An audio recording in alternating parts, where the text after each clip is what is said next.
Hey everyone, Kane here, and in this video we're gonna talk about the dragon. The dragon that I kind of chose was to be Ruby. However, is it good? Is it bad? And can there be a better dragon in this particular case? Now, from the previous video, quite a lot of people said I won't have a lot of blessed abilities and the levels will be low. The thing is, I've already had a lot of divine dragons. And because I wasn't lucky, I literally had dismissed most of them for those potions or infusion things.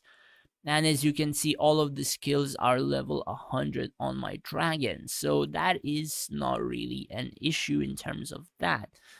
Now, the thing I'm gonna be showing is I'm gonna go through a couple of the matches, some wins, some losses, and showcase what the dragon is able to do. Do keep in mind this is high effect and it's going to be laggy as hell. So the first thing the dragon does is conflagration, all of these flames, and it did one swell at the very beginning. Then he casted I do believe incendiary scales, then aura blast, then aura blast again, and it was doing swell after swell. Now, do keep in mind it proc like 6-7 swells at that time, stacked to like max.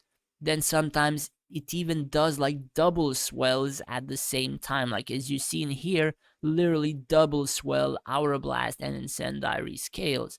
That's because incendiary scales doesn't really have an animation that the dragon is stuck in. Is just like this fire bubble sometimes appearing just on the dragon, which at the same time progs the entire swell, while the dragon can just walk forward and do the aura blast and still do the swell. Now, is this good? The thing is, the mages do have a lot, and I do mean like a lot of magic resistance. Now, I'm not entirely sure if that magic resistance can go into a minus. If it can go into a minus, then this could probably be pretty strong. Whether it can, it's very hard to test.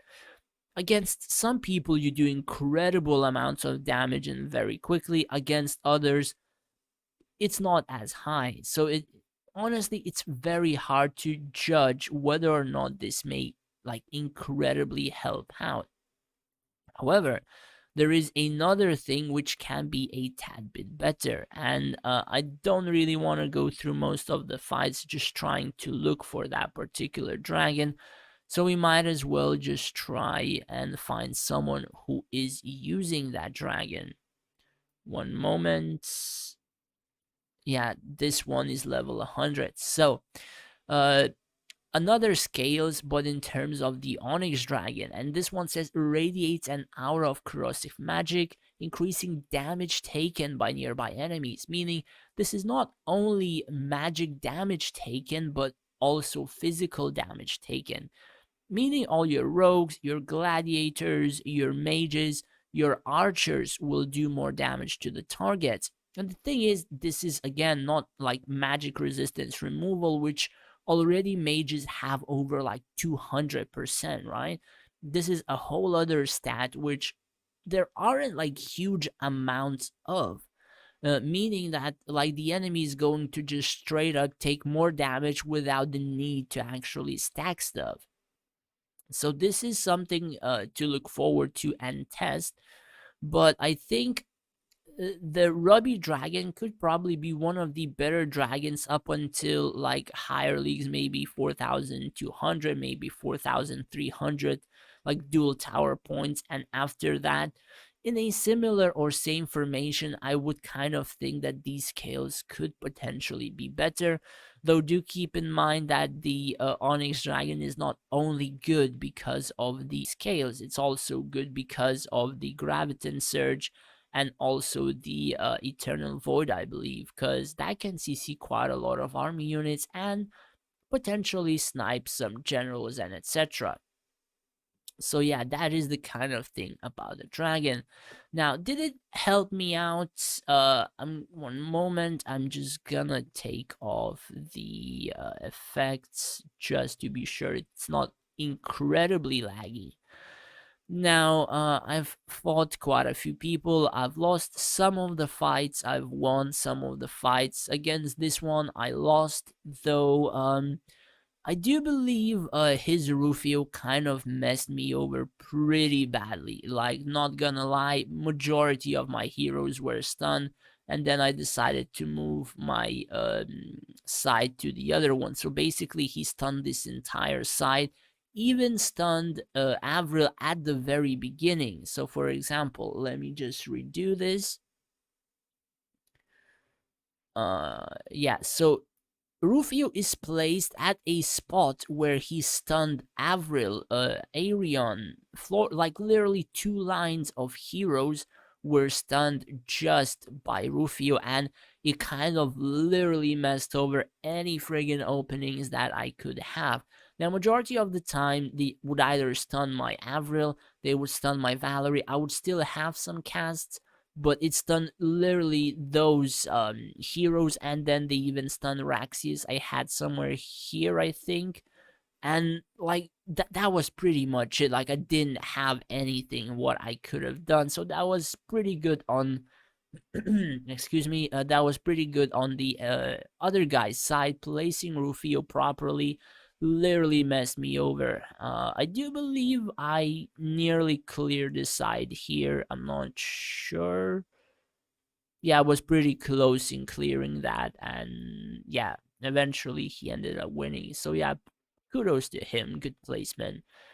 Other than that, now I'm not entirely sure. I kind of beat this guy, and I wanted to go Rakan, but seems like this guy, I'm not sure. Maybe bad prisms, maybe bad something. The stats on the archers on the blade master seem pretty freaking good, but my heroes didn't end up do a lot of damage like they usually do, so it's kind of questionable whether or not yeah, like even the blade masters didn't really take that much damage to die. So probably a reason by artifacts, by hero mastery, prisms, all that kind of stuff. So can't really judge that much in terms of this fight. Let's see, this one, not that good. Now this one is a almost 15 million core. He raised close to 4.2 thousand points. And I do believe he has some pretty decent stats. No, these stats are pretty average.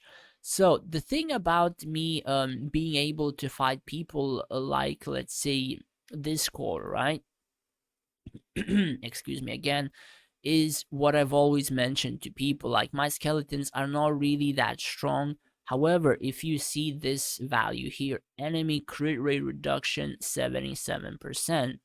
The thing is, I don't really need incredible amounts of physical resistance or even critical resistance or even evade chance, like very good, right? I don't even have like War Maker's main 5-star or some other pretty like godlike artifacts 5-star to make like this front line very tanky. The thing that I have is that enemy crit rate reduction. Look at how much these skeletons are tanking, and I have one premium artifact 5-star, one premium artifact 5-star. This is the kind of tanking they're able to do with that, with this particular stat leveled up pretty high. Like, this just cancels out all of the crit rates from probably heroes, even probably even archers and all that kind of stuff, and they just take so much to kill. And that was like the reason why I kind of wiped majority of the front line of this guy, which is like almost 3 million core above me, and even has some level 70 heroes. Now, again, probably he's not the best build or whatever. However, do keep in mind he has advantage of hero levels compared to like mine. I don't even have any level 70, and also stats. And I do believe even Dragon, not sure. Let's see how many he has. One, two, three, four graters and two level 4s. Now, do keep in mind I have 1 and 2 graders, heroes on level 4, and the other two talent. Like, do you see the kind of difference that I have?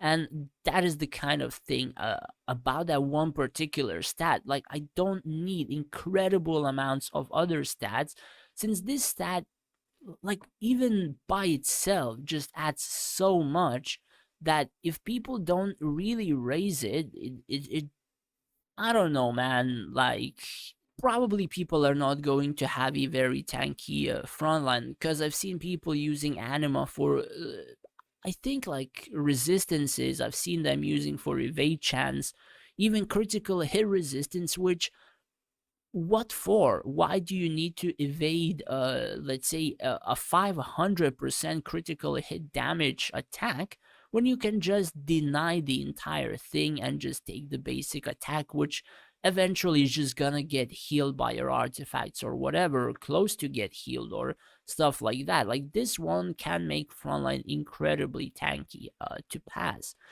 Anyways, honestly, I think the dragon is helping out a little bit more than the Azure, but at the same time, it's hard to judge, really. The thing is, I kind of started passing my burst, or rather, I think I didn't really increase the time when I was passing the stall side, or with my burst side, or maybe a couple of seconds, but I also increased the tankiness of my stall side in terms of this, and it's not falling as fast, so I have more time as well. It's really questionable. Probably, I it's really hard to judge. I probably will have to eventually try a Onyx Dragon and then see what kind of stuff can happen in terms of this formation. But I'm not entirely sure if I won't swap to Rakan in the meantime. Anyways, yeah, that's I suppose pretty much it. Um, Honestly, in terms of the comparison of the Azure Dragon and the Ruby Dragon, I think in a Lich formation, the Ruby Dragon is better than Azure. However, questionable if an Onyx Dragon is not better than Ruby. Again, it comes down to the fact that mages have over 200% like magic resistance removal, and the dragon just proccing it multiple times. If it doesn't go into A minus, it's almost like not really worth it to have so many. And I just don't know. I think that 20% additional damage taken would perform a little bit more than the Ruby Dragon, but you know, everything has to be tested. And at the moment, I don't have the necessary resources to make it happen. Anyways, that's pretty much it for the video. These were just my thoughts and experiences in terms of the Ruby Dragon. I suppose it became better, but it didn't add like an insane like boost to the point that it would be like incredible, at least at my point in stage. Though for a lot smaller core powers, this could probably be a pretty big boost in terms of damage. Anyways, hopefully you enjoyed this video, and if you did, do hit that subscribe button. It would help me out a lot. Thanks for watching, take care, and stay safe out there.